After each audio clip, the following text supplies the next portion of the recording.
It's a serious emotional and mental game. That if you don't see it from that angle, even though unconsciously, you act wrongly. That is why we can be deliberate about love and enjoy every bit of it. Thank you. It would be difficult to have a universal definition of what love is. The movies tells us something else. The Bible says something else, and I don't know what else says what. Love shouldn't be an experiment. So experimentation in love at first usually drag people into very bitter conclusions. There are a lot of people who are going about seeking to be in relationship with certain qualities or calibers of people, and they themselves do not even know who they are, and they fit those calibers. So they move in and they are the problem, the center of the problem. Today, unfortunately, a lot of people are going into relationships forgetting or not even knowing these angles that everybody is responsible for this relationship or this. So if we are all selfishly looking for something, you have to provide to meet that person's need, and then the person provides for you.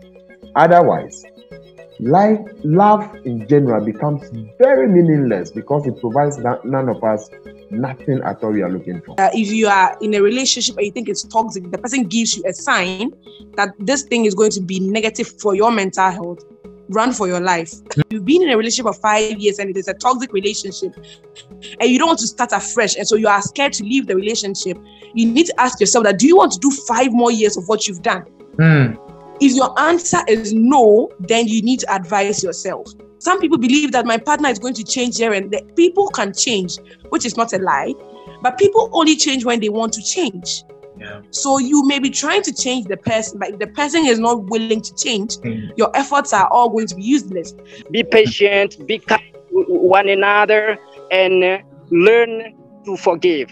I don't think that romantic love is the only space where you have to be very considerate. Regardless of compatibility, some of us have chosen to still love our families, to still pursue those relationships with them and make them real relationships. I'm able to see the expectations I have for romantic love.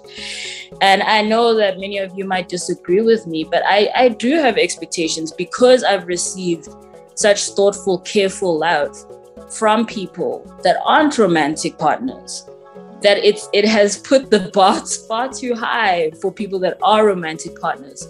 Not because I expect more from a romantic partner, but because I have more. And to expect less is from someone that I would have to share a life with, finances with, a vision for the future, secrets, pain, joy, all those things, it seems very unfair to me and even to that person. So I had to choose a pain because staying was going to be painful. Living was going to be painful. So I had to choose which pain I could bear with. Oftentimes, as women, we make the relationship about ourselves. We want to be loved. We want to be treated well.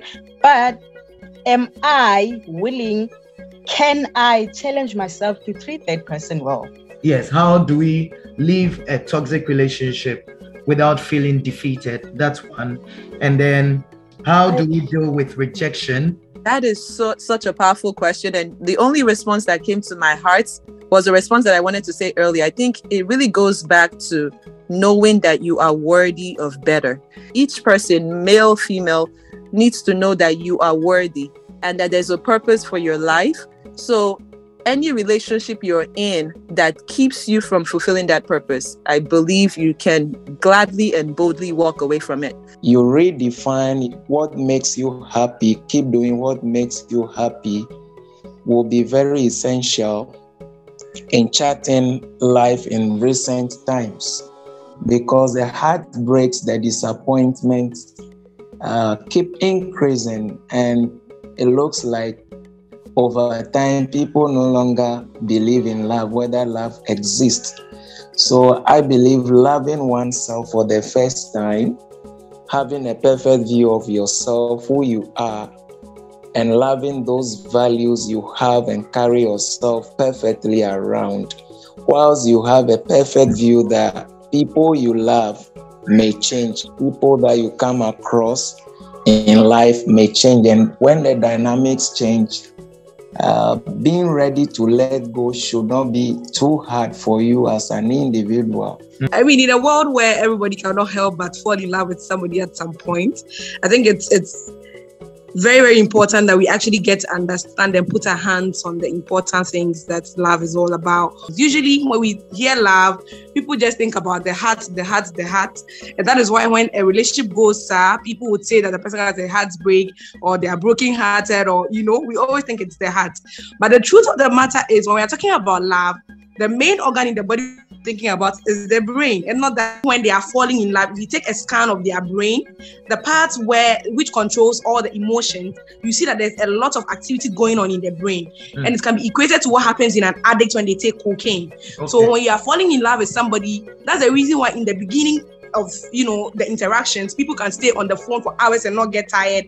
They can't they think they can't breathe without the person. It's like you're addicted to something, but this time it's a human being that you're addicted to. Love is supposed to be beautiful when you get it right, but when you don't get it right, it can mess with your mental health, and it can mess people, in some cases, self-esteem.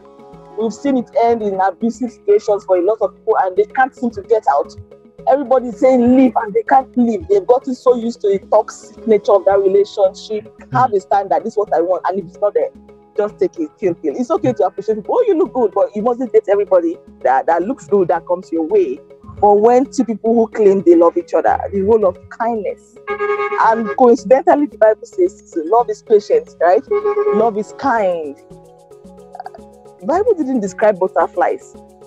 Indeed. It described these like values